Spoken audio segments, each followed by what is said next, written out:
Будь добрым, не злись, обладай терпением. Запомни, от светлых улыбок твоих зависит не только твое настроение, но и тысячу раз настроение других. Эти четверостишья Эдуарда Астадова я хочу начать сегодняшний эфир, так как сегодня день добра. Будьте добрее друг к другу, и день обязательно будет счастливым. Это «Утро Якутии», и я, Вероника Тамтосова. Вас ждут вдохновляющие истории, интересные гости и очередная игра с подарком. Подписываемся на наш телеграм-канал, чтобы узнать о том, в чем будет заключаться наша игра и что можно интересного получить. Ну а прямо сейчас давайте поговорим о важном, о погоде. Итак, в центральных районах сегодня 27-31 ниже 0, в заречной группе 26-36 со знаком минус. В южных 21-25 градусов холода, в Вилюйской группе 33-39 градусов мороза. В Нижнеленских минус 31, минус 38. В западных 29-32 ниже 0, в Колымо-Индигирской группе улусов 17-29 градусов холода. В Янских минус 24, минус 39. На северо-западе 26-44 градусов мороза. В Якутске температура в 6 утра составила минус 26 градусов. Атмосферное давление 754 мм ртутного столба. Ветер западно-юго-западный 3 метра в секунду. Сегодня днем в Якутске преимущественно без осадков. Ветер северо-западный 3,8 метров в секунду. Температура минус 22, минус 24 градуса. Ну что, можно констатировать, в Якутию пришла зима. Погода сегодня такая, между тем, геомагнитное поле Земли неспокойно. Началась очень сильная магнитная буря, а на фоне происходящих событий над планетой формируется один из самых мощных за последние годы зон полярных сияний. Минувшим днем Якутия почти вся погрузилась в краски северного сияния. Жители многих районов республики стали свидетелями завораживающего природного явления. Улус Медиа собрал подборку красивых фотографий. Полюбуйтесь.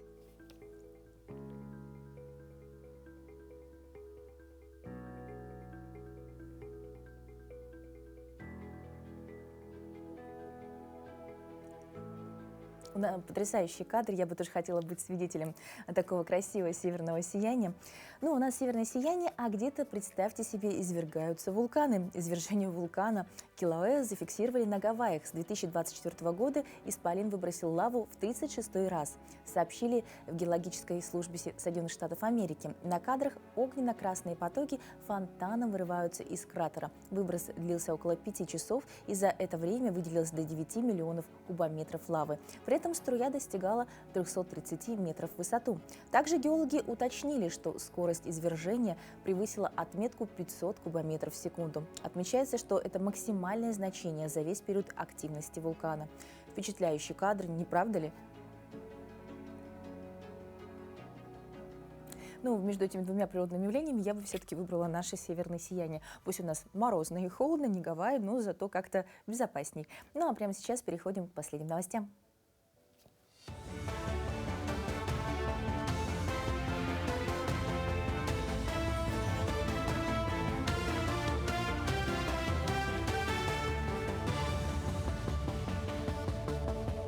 Доброе утро, коллеги. Далее блок новостей.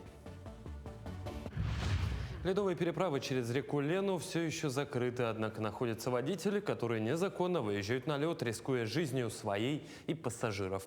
В связи с этим специалисты ГИМС совместно с сотрудниками госавтоинспекции и административной комиссии Якутска проводят профилактические рейды. Всего на территории региона состоит на учете 47 ледовых переправ. На сегодняшний день официально открыты только 3 в Жиганском, Ленюкском и Верхневилюйском районах.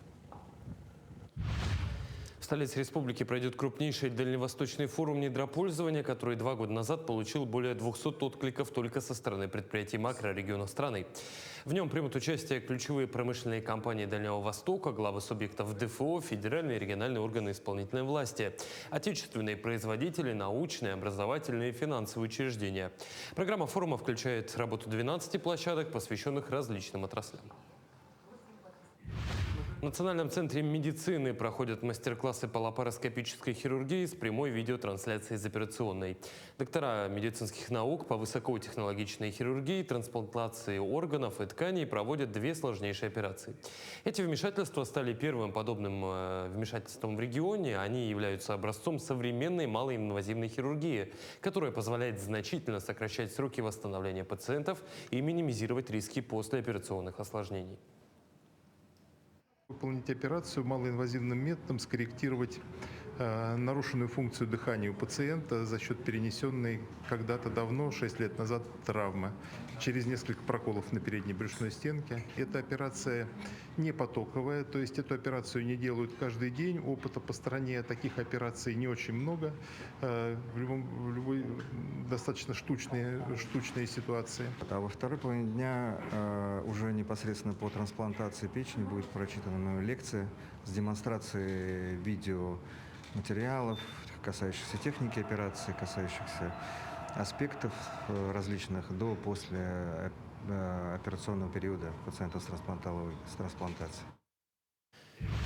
Делегация Татарстана приняла участие в заседании с членами Республиканской комиссии по терминологии якутского языка. Главными темами обсуждения стали способы сохранения и направления развития госязыков. Так, на заседании представили историю создания русско-якутского термина орфографического словаря за авторством Платона Юнского, правила и способы, которые использовались в переводе слов. Помимо этого обсудили образовательные и культурные программы, реализуемые в учебных заведениях на родном языке, начиная с детского сада и заканчивая средними и высшими учебными заведениями. Есть процессы глобализации, ассимиляции, скажем, наших народов. Поэтому, но здесь и власть, и общественность, и само население очень ответственно относится к своим национальным духовным корням, своему родному языку. Мы с очень хорошим багажом вашего опыта отсюда уезжаем, и, безусловно, мы их обязательно будем использовать у себя в республике в своей работе. Поезд Деда Мороза выдвинулся во Владивосток, откуда и начнет свое путешествие по российским городам в предстоящем сезоне. Праздничное путешествие начнется 19 ноября, завершится 11 января следующего года в Великом Устюге. За это время новогодний состав посетит 70 городов с большими и малыми программами.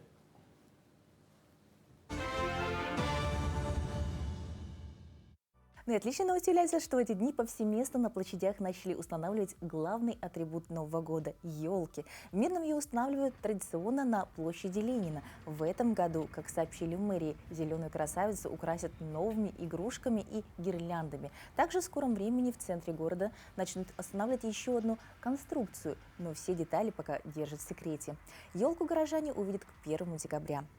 Елки начинали устанавливать не только, получается, в районах нашей республики, но также в столице. За монтажом елок на главных площадях Якутска наблюдала наша съемочная группа. Доброе утро, Якутия! Уже совсем скоро Новый год. На улице чувствуется морозец, и самое время ознакомиться с тем, что происходит на основных площадях города. Как там наши зеленые красавицы-елочки.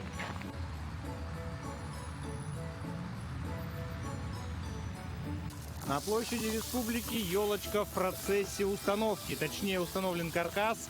Внизу мы видим основание утяжеления, ствол елочки и, конечно же, верхушка. Здесь елочка начинает расти сверху вниз, и мы уже видим пушистую, замечательную верхушку будущей новогодней красавицы. Мы знаем, что пройдет совсем немножечко дней, может быть уже завтра, послезавтра елочка будет полностью в сборе и заиграет своими разноцветными огнями, даря нам всем замечательное волшебное новогоднее настроение. А сейчас секундочка волшебства. Опа! А теперь мы находимся на площади Орджоникидзе, и здесь вовсю кипит работа по озеленению елочки.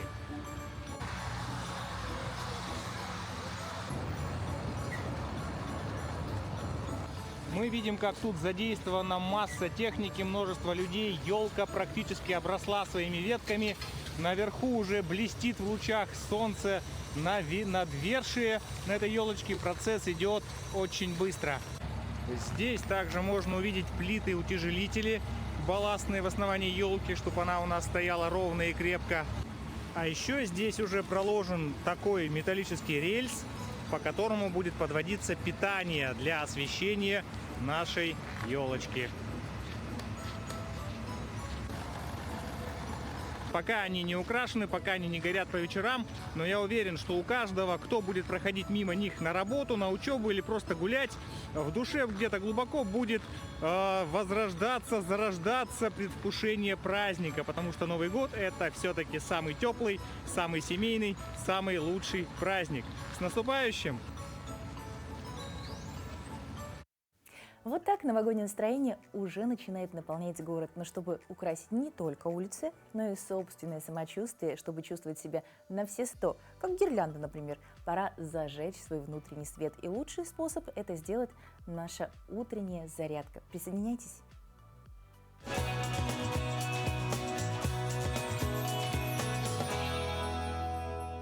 Всем доброе утро, и сегодня мы снова продолжаем заниматься йогой. И сегодня нам понадобится стульчик, скорее берите его с собой, и мы будем делать простые легкие упражнения.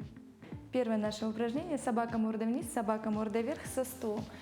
Входите в угол 90 градусов, вытягиваете ручки вперед, делаете хороший вдох и легким перекатом вытягиваетесь вперед к стулу, протягиваетесь тазом, вытягиваетесь за макушку вверх. Здесь делаете вдох. С выдохом снова выходите, собаку мордой вниз, вытягиваете поясницу, за макушку тянетесь вперед, ручки вытягиваете, дыша вдох, выдох, подтягиваете коленки. Отлично. Сделать так можно 2-3 раза. И сейчас приступим к следующему упражнению. Снова встаем ближе к стулу, но ручки теперь ложим на спинку стула, вытягивая ручки вперед по спинке стула. Вытягиваем под коленками, за макушкой вытягиваемся вперед. Вот вся эта йога направлена на крестец и на спину, на вытяжение позвоночника. Здесь мы дышим вдох, и с выдохом мы скругляем спину, позвоночник тянем к потолку, а со вдохом снова тянемся вниз к полу, вытягивая полностью крестец, втягивая его, втягивая и подтягивая грудную клетку. И снова выдох, вытягиваемся вверх к потолку, вдох, тянемся вниз. За это упражнение ваша спина скажет вам спасибо с утра.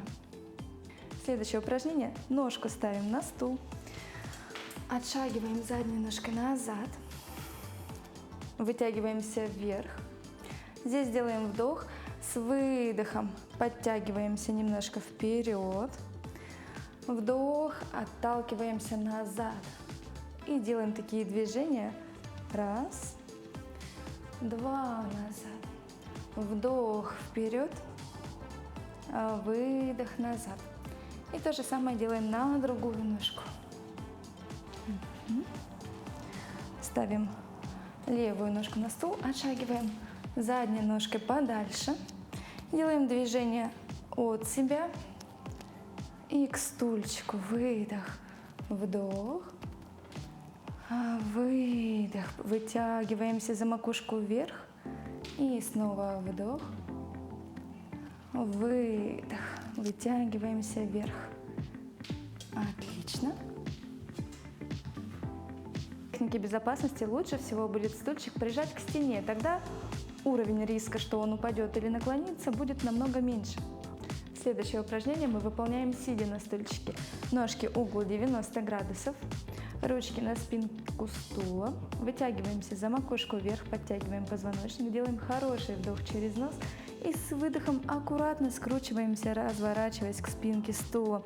Здесь мы продолжаем вытягиваться вверх позвоночником за макушку. Продышиваемся в этом положении, вдох и выдох. И спокойно выходим из положения, чувствуем насыщение кислородом полностью во всем теле. И помните, в йоге самое главное — дыхание. Делайте все с комфортом, с любовью к себе. Спасибо. До новых встреч.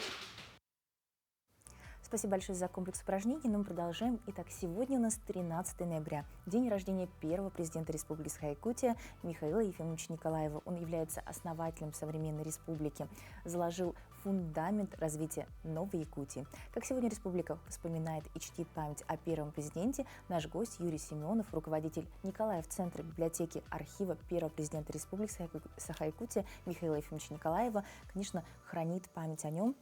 Доброе утро. Доброе утро. Ну, сегодня особенный для вас день. Расскажите, что можно обозначить одним из самых значимых в работе по увековечению памяти первого президента, потому что он сделал очень много. Вот вы как выделяете, что такое наиболее значимое нужно сохранить в истории? Сегодня значимый день для всех жителей нашей громадной республики Саха-Якутия.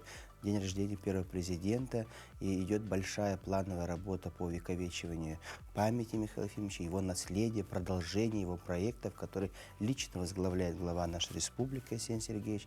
Прежде всего, это, конечно же, документативное. Мы вот сегодня, ну, все мы знаем, сейчас карантинные мероприятия, Да, больших мероприятий мы не проводим в целях обеспечения безопасности населения.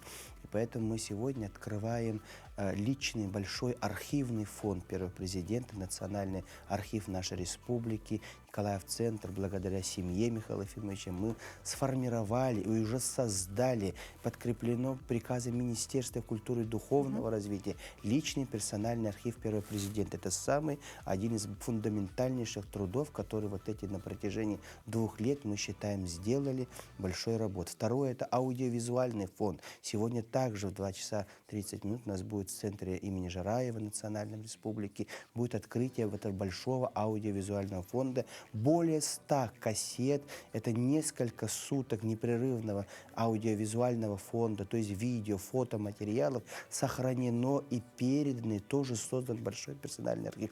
И именно вот это документальное наследие, которое подтверждает те прорывные меры, которые Михаил Ефимович в тяжелейшие 90-е годы и его выдающиеся соратники, сподвижники, создавая современную республику, сделали как подтверждение этих документов. Это, я считаю, одна из самых больших Ну работ. вот, наверное, личный архив — это вообще очень удивительная вещь, потому что немногие могут похвастаться, что он есть.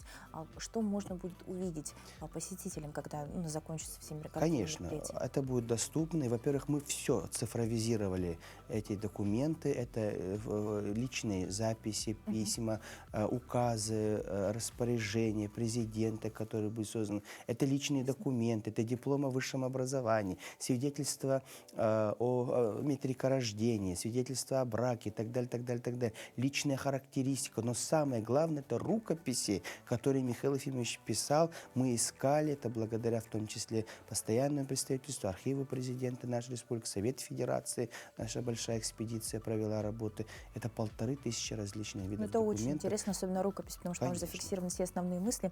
Но в ногу со временем меняется и сохранение информации. Вы очень много переводите в цифровой формат, чтобы могли увидеть и ознакомиться все. Что еще изменилось в работе, получается, центра и какие нововведения? Да, мы сейчас переходим на цифровое пространство. Это создание видеоконтента, это создание электронной энциклопедии. Михаил Ефимович всегда говорил, что это я не один, я работал. Это целая плеяда людей, за которым стоит и Климент Иванов, это Евгений Савин Михайлов, Матвей Васильевич Мучин и многие-многие другие. Наша задача тоже сделать это. И в этом году мы тоже сделали большой труд создания полной библиографии Климента Иванова, Матвея Васильевича Мучина. Сейчас мы продолжаем и делаем всех остальных других соратников. Библиография – это вот некая конституция, где все, что написано ими, о них и так далее, соратниках, вот будет создано, мы готовим серию изданий соратники, сподвижники Михаила Ефимовича Николаева. Потому что Михаил Ефимович всегда говорил, народ историю создает, а мы добавляли эпоху личности, как эпоха первого президента. Но это тоже будет все оцифровано, тоже можно будет Не то, что это будет посмотреть. оцифровано, это будет еще издано. У нас есть план работы, хотя бы в небольшом экземпляре для Книжной палаты Российской Федерации, Национальной библиотеки, других библиотек. Это будем мы издавать. И с помощью этого уже предыдущие поколения смогут изучать и Михаила Ефимовича, и его соратников, и все, что было сделано. И в том числе вот 19 ноября в Национальном центре медицины будет презентация большого фундаментального труда по законодательству, нормативным актам, который написал Валериан Парфеньевич Николаев, доктор медицинских наук, издали мы, посвященное развитию здравоохранения в Республике Саха-Якутия. Как вот эти нормативные акты, решения первого президента, его встречи, его общение с другими людьми формировало сегодняшний облик здравоохранения Республики Саха-Якутия. Это тоже очень большая, кропотливая работа. То есть мы перешли от разовых мероприятий и так далее перешли вот к той формированию той базы, того фундамента, на основе которого жиждилось бы все остальное изучение большого интеллектуального, духовного наследия нашего президента. И в этом помогают нам все учреждения нашей республики, к которым я с большой благодарностью отношусь. Ну, самое главное, что поэтому можно посмотреть, как строились планы и развивалось, Конечно, воплощалось все это в конечно. жизнь, что уникальный опыт для будущих поколений. Ну, хотелось бы обратить внимание, что очень много событий у вас проходит, очень много изданий. Вот что бы хотели отметить в ближайшие даты, может быть, сегодня, для возможности посещения, кто хочет прийти? Конечно, Николаев-центр всегда открыт, мы на сегодня день открытых дверей. Кроме этого, сегодня в Доме правительства номер 1 будет открыта выставка, которую мы с Национальным архивом Николаев-центр, библиотека, архив создаем. Она будет работать до конца этого года. Для для больших людей, наших решающих людей. Это раз, скажем. У нас виртуальные выставки много. Сегодня в школах, которые работают как дистанционно, как очно, будут уроки первого президента, большая акция «Позову в дорогу всю Россию». Это те проекты, те идеи, где Михаил Ефимович был первый, которые были масштабированы в масштабах Российской Федерации. Они будут изучать, смотреть, обсуждать. Мы сделали презентацию, видеоролик, распространили всем школам республики. Потому что самое главное, чтобы о Михаиле Ефимовиче знало прежде всего подрастающее поколение. Во всех библиотеках республики у нас будут выставки, посвященные Михаилу Ефимовичу. Сегодня также будет открытие аудиовизуального фонда Михаила Ефимовича. Сегодня в 10 часов будет большое собрание именно молодежного актива, инноваторов в технопарке нашей республики, показ фильма по национальной вещательной компании «Якутия-24», фильм выдающегося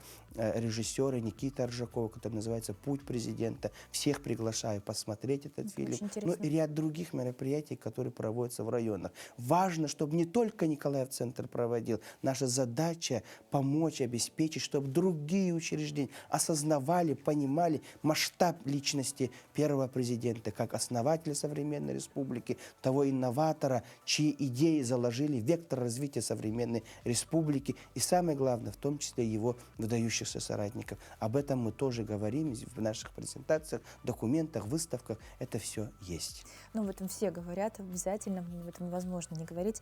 Скажите, а ваше личное мнение, вот Михаил Ефимович, он какой для вас? То есть вы проводите глобальную работу, вы ближе всех, наверное, изучили все документы, потому что нужно пропустить все через себя. Вот ваше, что бы вы сказали сегодня?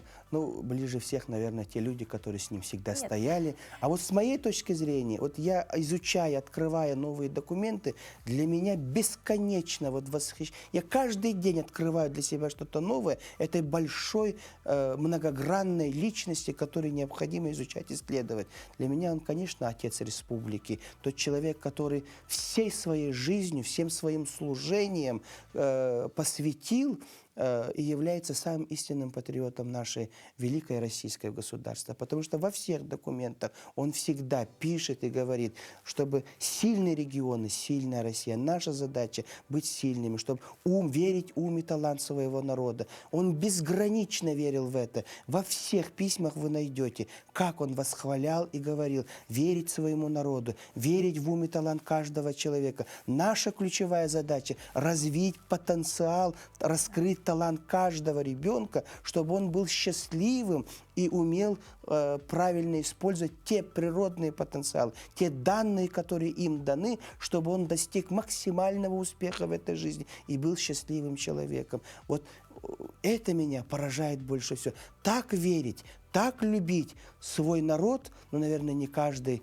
может. Вот это меня вдохновляет и во всех многогранных аспектах. А с какими людьми он дружил? 6 часов простоял за операцией по сердцу. Не каждый губернатор это может. Спасибо большое. Я думаю, что мы можем очень долго об этом говорить, потому что масштаб личности огромный. Поэтому всех призываем посмотреть фильм, обязательно посетить центр и открыть для себя своего первого президента. То есть в его биографии найдется обязательно что-то интересное. Но мы расскажем о других датах и событиях в нашей постоянной рубрике. На календаре 13 ноября. Сегодня Всемирный день доброты, Международный день слепых, День войск радиационной, химической и биологической защиты России, День службы защиты государственной тайны Вооруженных сил России, По народному календарю Спиридон и Никодим. На Руси в этот день полагалось переводить кур в зимние закуты, а также отмечать старых и слабых, выбирать птицу на убой. Готовили разные блюда из курятины. В некоторых районах на Никодима и Спиридона отмечали свой праздник рыболовы. Охотники в это время выходили на первую заячью охоту по свежему снегу. Этот день в истории. В 1872 году, 13 ноября, вышло в свет первое издание азбуки Льва Толстого. Толстой использовал лучшие из сказок, басен, былин, пословиц, поговорок. В 1921 году в Москве открылся Государственный академический театр имени Евгения Вахтангова. А в 1938 году в этот день в Москве основан Институт машиноведения. В 1971 году автоматическая межпланетная станция «Маринер-9» вышла на орбиту и стала первым искусственным спутником Марса. В этот день родились Георгий Бабакин, советский инженер-конструктор, создатель советских луноходов; Михаил Николаев, первый президент Республики Саха-Якутия; Вупи Голдберг, американская актриса, телеведущая, продюсер, сценарист; Джерард Батлер, актер; Ольга Орлова, певица, ведущая, актриса. Именины отмечают Мавра, Анатолий, Иван, Петр, Артемий, Николай, Леонид, Сергей и Алексей. Есть календарь даты, которые заставляют задуматься о наших отношениях с природой. Одна из таких историй про камчатского краба. Его почти не стало, но общими усилиями властей и ученых популяцию начали восстанавливать. Отличный пример того, что исправить ошибки всегда возможно. Овчарка Дэн – самый настоящий сотрудник морской биологической станции. Он охраняет ученых и их разработки. Такая защита не может быть лишней, ведь здесь, на берегу Японского моря, биологи занимаются восстановлением популяции камчатского краба. Если приглядеться, то можно увидеть в моих руках настоящего камчатского краба. Этому малышу нет еще и полугода, таких как он называют сигалетками. Этот краб никогда не видел моря и родился здесь, на морской станции «Запад». Уже 16 лет этим проектом руководит Сергей Масленников, старший научный сотрудник лаборатории динамики морских экосистем Национального научного центра морской биологии ДВО РАН. Прежде чем популяция начнет восстанавливаться, необходимо наладить процесс по выращиванию краба, а растет он целых 8 лет. Постоянно изучаем вот эти механизмы адаптации малька краба к окружающим условиям. Краб попадает в очень дикий, враждебный мир малек. Вот, его все хотят просто съесть. Вот, он постоянно прячется. И вот эти факторы среды, как сделать, чтобы его выжило больше. За годы работы ученые смогли удержать планку по продуктивности – 20 мальков на литр воды. Но помимо крабов, здесь еще выращивают коловраток и микроводоросли – живой корм для ракообразных. Чтобы вырастить краба, для корма надо вырастить еще корм. То есть для корма надо вырастить корм. Ну, такая сложная система. И за каждым кормом надо следить. Каждого корма надо еще отдельно кормить. Приморские ученые – единственные, кто занимается восстановлением популяции камчатского краба в России. Достижения биологов отмечены не только в десятках статей и научных работ. В филиале Национального центра «Россия» во Владивостоке есть целая экспозиция, посвященная крабовому проекту. Как оказалось, с его успехом связано восстановление морской экосистемы. Изменена была прибрежная экосистема. То есть были потеряны в первую очередь заросли макроводорослей, в первую очередь нашей любимой морской капусты. Восстановлению препятствует пищевая деятельность морских ежей. Краб, он является естественным ограничителем роста молоди морского ежа. Получается, восстанавливая краба, мы помогаем восстановиться морским водорослям, а в них уже вырастет и ценный морской еж, и краб, и рыба. Проект будет считаться успешным, когда ученые передадут свои наработки в руки промышленников и начнут работать заводы по выращиванию и выпуску краба в море. Тогда же восстановится морская экосистема и объемы улова вернутся на прежний уровень. Гуля Алхасова, Лада Пасечник, Екатерина Таланова, Александр Каноненко, Панорама. Интересный проект. Думаю, будущее его за новыми технологиями, которые будут развивать ученые, которые пока еще сидят за школьными партами. А пока в очередном выпуске рубрики «Спроси учителя» свои любопытные вопросы учителю русского языка и литературы задают школьники.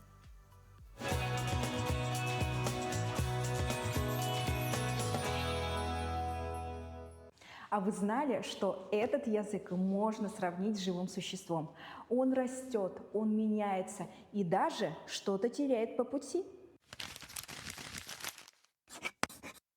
Ютекунюнен, всем здравствуйте! Я Валентина Варламова, и сегодня в нашем проекте «Спроси учителя» мы поговорим о двух самых главных хранителях нашей культуры и души – о русском языке и литературе.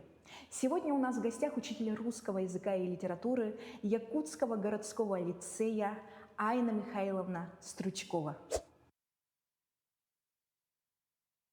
Анна Михайловна, мы получили вопросы от наших школьников, и нам очень интересно услышать ваше экспертное мнение. Внимание на Викторию. Здравствуйте, я Веденева Виктория. Я ученица 4 В класса школы номер 1, города Алдан. Подскажите, пожалуйста, а почему некоторые слова из русского языка исчезают, а появляются новые?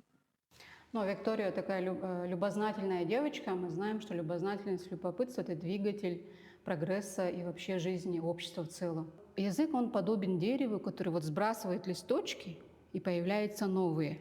Например, ученые посчитали, что в последние годы в нашем языке появилось больше 1000 слов.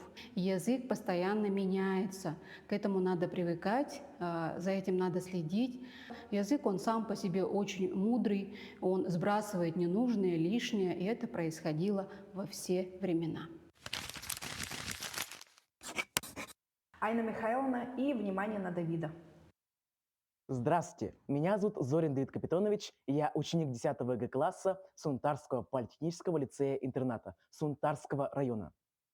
Скажите, пожалуйста, почему одни книги становятся классикой, а другие просто забываются? Давид очень начитанный, по-моему, и действительно есть книги-однодневки, а есть книга-классика, проверенная временем. Как их различать? Ну, конечно, книга, проверенная временем, это там выступает в роли судьи, самый строгий и самый объективный – это наше время. Да? Вот, книга, написанная несколько столетий, например, шекспировская трагедия «Ромео и Джульетта», она до сих пор встречается во многих бестселлерах, во многих книжных продаваемых мы узнаем этот сюжет. Бестселлер – это книга, которая успешно продается, у нее высокие тиражи, это большая окупаемость, и получается, но она будет проверена со временем. Будет ли она долгожителем, будут ли ее перечитывать как «Преступление и наказание», Анну Каренину, «Войну и мир», это нам скажет только время. Айна Михайловна, и завершающий вопрос от нашего Кирилла. Здравствуйте, меня зовут Захаров Кирилл. Я ученик 4 В класса школы номер 17, города Якутска. Подскажите, пожалуйста, для чего нужен твердый знак? Он же ничего не делает, можно ли без него? Давида, как и многих ученых, волнует этот вопрос. Действительно, все считают ее буквой-бездельницей. Даже на клавиатуре телефона мы не можем ее найти, стоит долго нажимать мягкий знак. Но, тем не менее, история этой буквы очень занимательная. Она вернулась в 1928 году, это наша буква от кириллицы, мы знаем, да? И вот после Октябрьской революции, после реформы оставили эту букву. Она несет одну единственную функцию, разделительную. То есть также она показывает, что там спрятаны два звука. Это самая беззвучная, самая тихая буква, как и мягкий язык. Две единственные. 28-я буква, которая не обозначает звука. Поэтому это все влияет на нашу грамотность. Пишите и говорите грамотно. Анна Михайловна, благодарим вас за ваши ценные и понятные объяснения. А вы, ребята, продолжайте ценить каждое слово и бережно к нему относиться. Доброе утро всем, кто к нам только что присоединился, к нашему эфиру. Поговорим о качестве товаров и услуг. Это вопрос не только комфорта, но и нашей с вами безопасности и финансового благополучия. Ежегодно в ноябре отмечается Всемирный день качества. Это отличный повод поговорить о том, на что мы, потребители, имеем право и как эти права защищать. У нас в гостях эксперт, который знает об этом все. Алексей Селютин, заместитель начальника отдела защиты прав потребителя Управления Роспотребнадзора по Республике Саха-Якутия. Алексей, доброе утро. Доброе утро, Вероника. Доброе утро, уважаемые телезрители. Ну, Всемирный день качества – это скорее символическая дата или это рабочий день Роспотребнадзора, который позволяет привлечь внимание к основным проблемам? Качество товаров и услуг играет существенную роль в жизни каждого человека. Ведь каждый из нас хочет получать качественные товары и услуги вне зависимости от того, где находится в настоящий момент. Ведь согласитесь, качественные продукты питания приносят пользу для организма. Качественная обувь и одежда долго радуют своих обладателей. Качественные лекарства помогают победить болезнь, а качественная работа парикмахера – залог хорошего настроения. А некачественные же услуги и товары могут не только надолго испортить настроение, но и принести убытки и нести непосредственную угрозу для жизни и здоровья человека. Поэтому День качества – это не формальное мероприятие, а полноценная стратегия развития государства в сфере улучшения системного качества услуг и товаров, развития собственного производства и увеличения продолжительности жизни населения. Угу.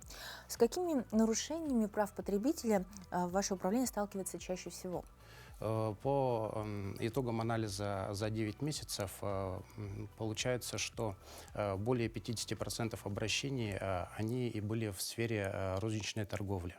Также регистрируются обращения на некачественные услуги. Это бытовые услуги, финансовые услуги, услуги связи и услуги ЖКХ.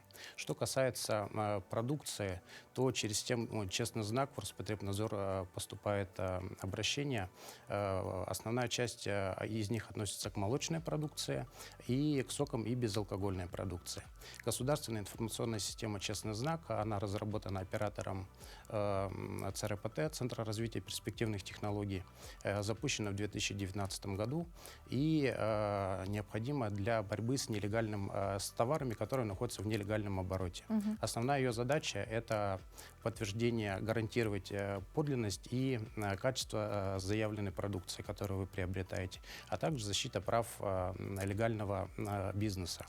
В настоящее время обязательной маркировке подлежат 33 товарные группы, в том числе это продукты питания, допустим, молочная продукция, упакованная вода, соки и непродовольственные товары, антисептики, велосипеды, лекарства, БАДы и так далее.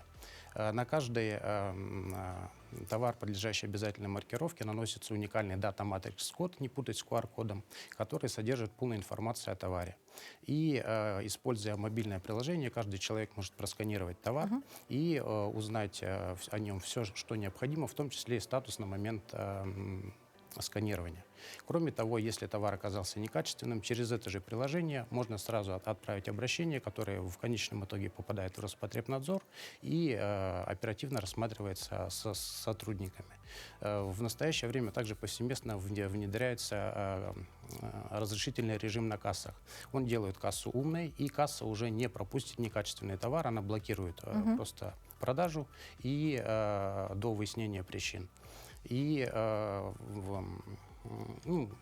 что делает, скажем так, торговлю безопаснее и качественнее. Ну и, соответственно, потребителям меньше претензий. Вот с развитием интернет-торговли очень много приобретают именно в маркетплейсах, да? Вот как быть, если приобретаешь некачественный товар онлайн? Вообще, то есть интернет-торговля имеет ряд особенностей, которые необходимо знать, чтобы не приобрести что-нибудь некачественное, либо не попасть на мошенников. Первое, на что следует обратить внимание, это полная информация о продавце на сайте интернет-магазина. То есть наименование индивидуального предпринимателя или юридического лица, электронный адрес, телефон, юридический фактический адрес. Также необходимо обращать внимание на возможность оставления комментариев и наличие положительных отзывов. Второе. Необходимо изучить обязательно всю информацию о товаре, в том числе о цене, способе доставки, сроках доставки и так далее. Третье. То есть желательно выбирать магазины, где есть раздел «Договор». Внимательно необходимо изучить договор, желательно сделать скриншот или фотографию и хранить его у себя на тот случай, если продавец захочет изменить условия договора и потом отказать вам по условиям нового договора в оказании каких-то обязательств, скажем так. И всегда необходимо оценивать свои финансовые возможности, чтобы не получилось так, что в момент получения товара вы его фактически не получили. Что делать человеку вообще, который столкнулся с некачественным товаром или услугой? Вот по четкой алгоритму, схеме можно узнать вот пошагово?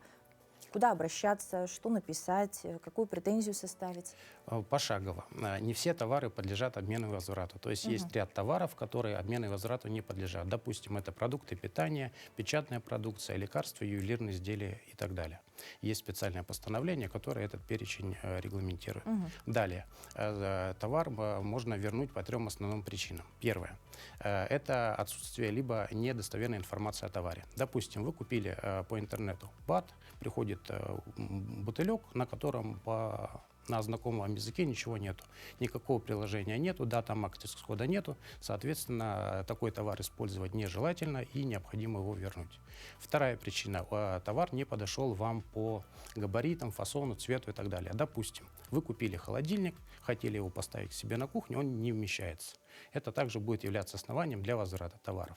И третье основание – это товар оказался некачественным. Допустим, вы купили пальто, оно потертое, швы кривые, пуговки в шахматном порядке. Соответственно, тоже этот товар можно вернуть. Для того, чтобы вернуть товар, необходимо соблюсти претензионный порядок. То есть вы составляете претензию, где четко описываете обстоятельства, что произошло, какие у вас, получается, претензии к этому товару и что вы хотите в результате получить. Надо выбрать что-то одно. То есть либо вернуть деньги, либо заменить на товар аналогичный товар надлежащего качества, либо потребовать соразмерного уменьшения цены, либо вы можете приобрести что-то другое, что имеется у этого продавца в настоящий момент в наличии. Если на претензию ответа не последовало, либо последовал отрицательный ответ, то необходимо обратиться с иском в суд. В любом этом моменте можно обратиться в Роспотребнадзор, где вы получите полную консультацию и помощь в составлении претензий и иска. Спасибо большое за подробный рассказ.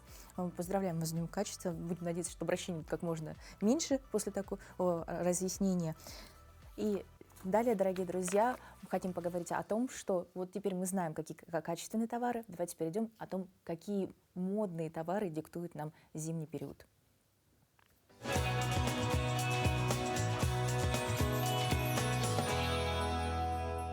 Доброе утро, дорогие друзья! Меня зовут Дарья Габышева, я персональный стилист, и сегодня наша рубрика «Советы от стилиста». Самый актуальный цвет сезона – это яично-желтый. Если вы посмотрите на модные показы, вы точно поймете, о чем я говорю. Такой цвет можно носить как и свитер, и головной убор, это может быть сумочка или даже сапожки. Но в нашем случае это мягкий, классный пуховик облака. Такой пуховик я рекомендую брать сразу на пару размеров больше, для того, чтобы было просторно, для того, чтобы это смотрелось стильно. Такой пуховик с чем мы можем сочетать? Он будет идеально смотреться с нашими любимыми теплыми шуршавыми штанишками. Это здорово будет выглядеть в сочетании с сапогами-дутиками, которые тоже мы с вами любим. Ну и, конечно, с угами, которые покорили сердца многих девушек. Но еще лучше, что такой пуховик можно сочетать даже с унтами. Сейчас нет правил относительно сочетания обуви и пуховиков, поэтому экспериментируйте, дополняйте и делайте свои образы стильными даже в минус 50. Зимний вариант – это куртка-парка с плотной пропиткой, то есть и с плотным подкладом. То есть такая парка, которая не для осени, а уже кардинально для зимы. Достаточно хорошей длины, которая прикрывает колени, ножки и оставляет нас в тепле. Цвет хаки также сейчас очень актуален. С чем я рекомендую его носить, это с яркими красивыми акцентами. Если вы обратите внимание на данную парку, она достаточно гладкая, и вот ее-то можно разбавить чем-то интересным. Девушки, которые умеют делать творческое что-то, я рекомендую вам прямо расписать его, может быть, добавить какого-то своего творчества красками и так далее. То есть добавить принта, живости и яркости. Если вы не любите рисовать, попробуйте добавить, может быть, из отдела фурнитуры какие-то интересные детали. Может быть, это будут стразы, может быть, это будут пуговицы, может, это будут значки, а может, будут даже якутские изделия. Все это здорово дополнит вещь, и даже в зимнее время, даже в тумане вы будете выглядеть неотразимо. Отличный совет, особенно для молодежи. Ну а если вы предпочитаете все-таки не пуховики, а меховые шубы, то наверняка вам интересна будет наша следующая рубрика «Выбор профессий». Сегодня мы расскажем о такой профессии, как технолог, конструктор изделий из меха.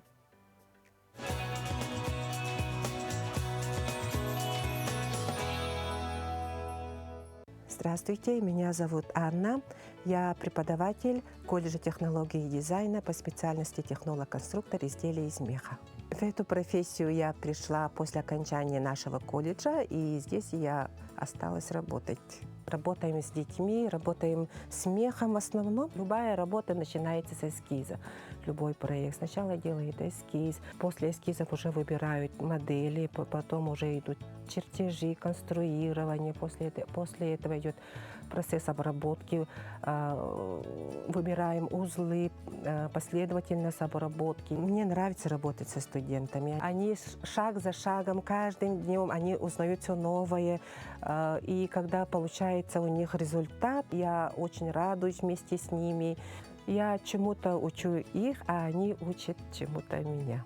В любой работе есть свои плюсы и минусы. В моей работе, так как я работаю с натуральным материалом, натуральный материал, он бывает и грязный, и пыльный. Мне приходится дышать этой пылью, иногда бывает это неприятно. В моей профессии нужны такие качества, как трудолюбие, терпение, усердность, творчество и креативность. Я хочу пожелать школьникам и студентам, которые хотят стать дизайнерами изделий из меха, чтобы они развивали навыки черчения, рисовали много и шли к своей мечте. Замечательное пожелание. Выбирайте профессию, которая вам по душе. Ну а прямо сейчас переходим к утренним новостям.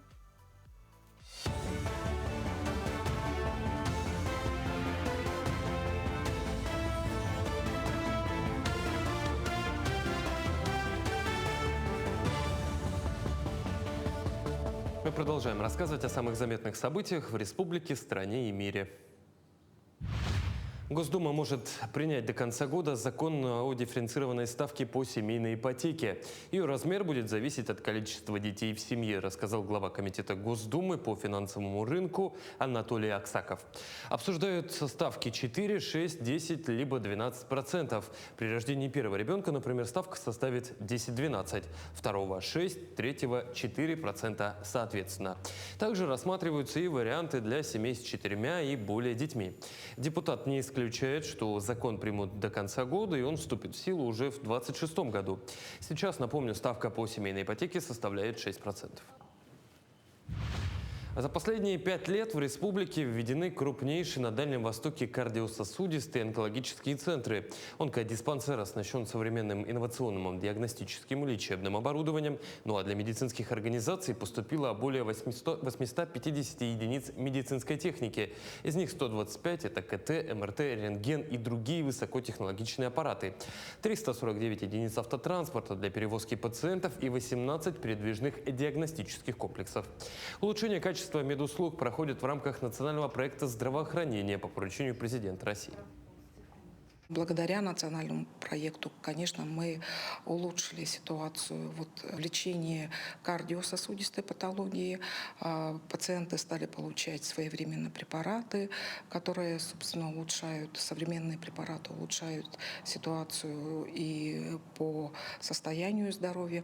Что касается онкологической патологии, то по лечению онкопациентов получают современные химиотерапевтические препараты.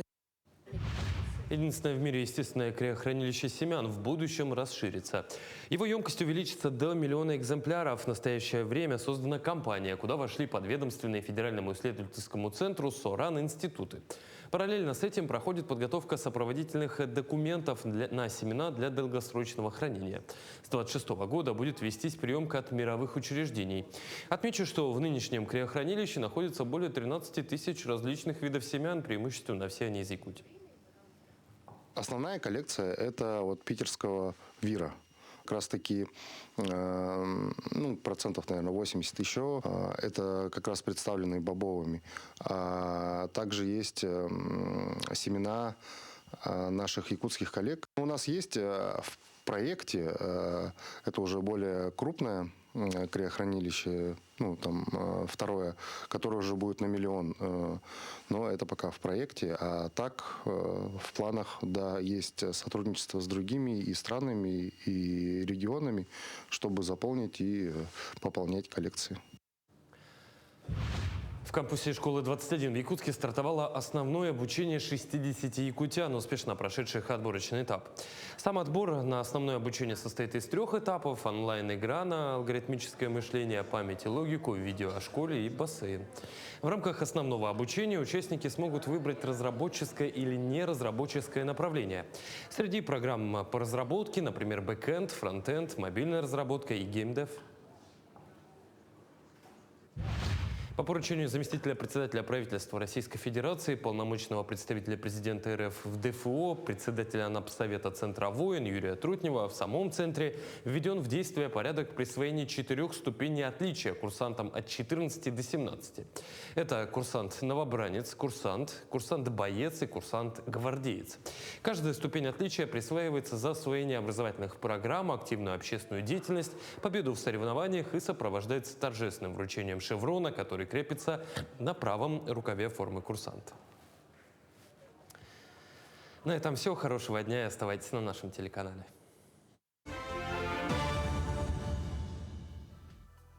Сегодня четверг, а это значит, наступило время планировать выходные, а еще наступило время премьер в кинотеатрах. Узнаем новинки в мире кино.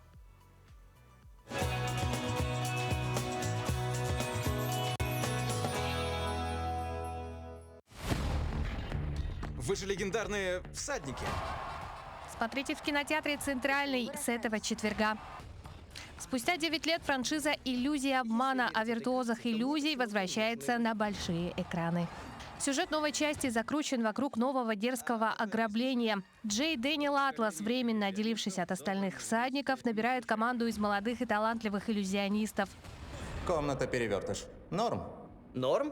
Тебя что, ничем не впечатлить? Их цель – похитить бриллиантовое сердце – самое дорогое ювелирное изделие в мире, которое хранится у могущественного и опасного криминального семейства Вандербергов, зарабатывающего на отмывании денег. Однако вскоре выясняется, что на тот же алмаз положили глаз и его бывшие напарники. Столкнувшись с общим и невероятно сильным врагом, старому и новому поколению всадников предстоит забыть о разногласиях и объединить силы, чтобы провернуть самый масштабный и опасный фокус в их жизни. Няня пришла. Вставай. Это же она.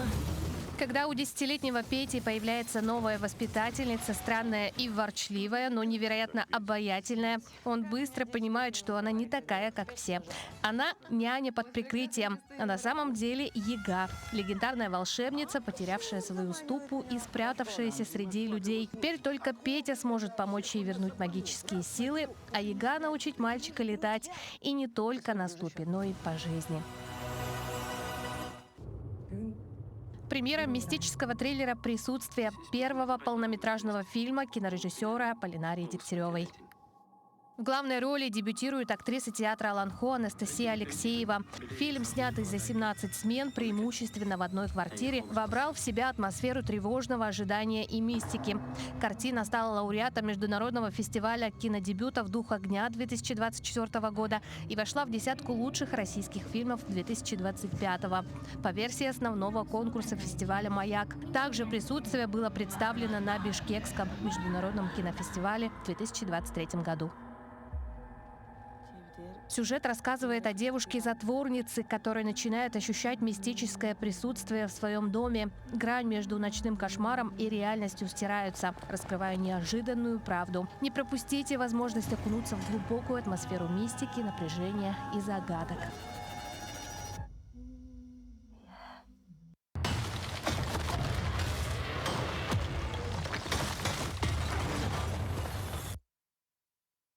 «Хищник. Планета смерти» показал лучший старт в истории франшизы. В прологе новой части зрителей забрасывают на родную планету охотников Яуджа Прайм, где разворачиваются драматические события в жизни одной семьи. Хищники не терпят слабости, как физической, так и эмоциональной. Поэтому в опасности оказывается Дек, зумер Яуджа, которого считают слабее остальных. А значит, ему нет места в клане. Молодой хищник твердо намерен доказать сородичам, что он достойный представитель расы. И для этого отправляется на очень опасную планету Дженна, чтобы убить смертоносного животного, после сражения с которым не выжил ни один Яуджа.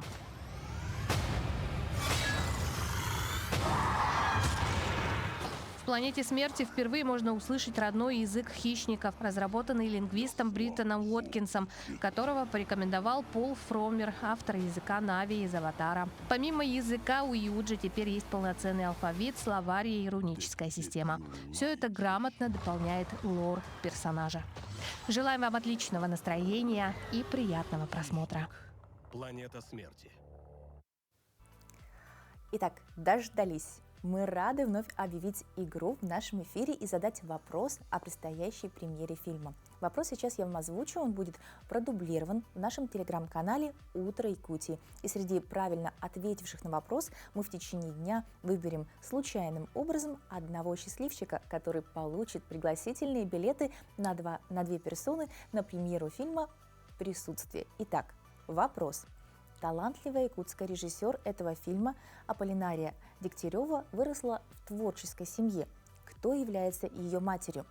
Ответы принимаем на нашем телеграм-канале под постом с вопросом. Итоги подведем к концу дня методом случайного выбора. Среди правильно ответивших, если еще не подписан на наш телеграм-канал, срочно это исправляйте. QR-код вы видите в уголке экрана на ваших телевизорах, наведите, пожалуйста, телефоны и переходите. Будете счастливчиками, которые могут правильно ответить и получить 2 замечательных пригласительных билета и посетить кинотеатр, ну и в курсе всех последних новостей, что не менее важно. Дорогие друзья, если вы пропустили у нас прогноз погоды и только что открыли глаза, напоминаем, что вот у нас есть уникальная возможность получить билеты, но и напоминаю, что за окном в столице, по крайней мере, сегодня минус 26 градусов. Сегодня днем преимущественно без осадков, ветер северо-западный 3,8 метров в секунду, но температура будет 22-24. Оставайтесь с нами, начинайте каждое утро весело, бодро и хорошо. До новых встреч. Завтра тоже будет интересно. Поговорим о том, что завтра начинается турнир по вольной борьбе. Ну и, конечно, сделаем зарядку, расскажем, какие даты. Все самое интересное только у нас.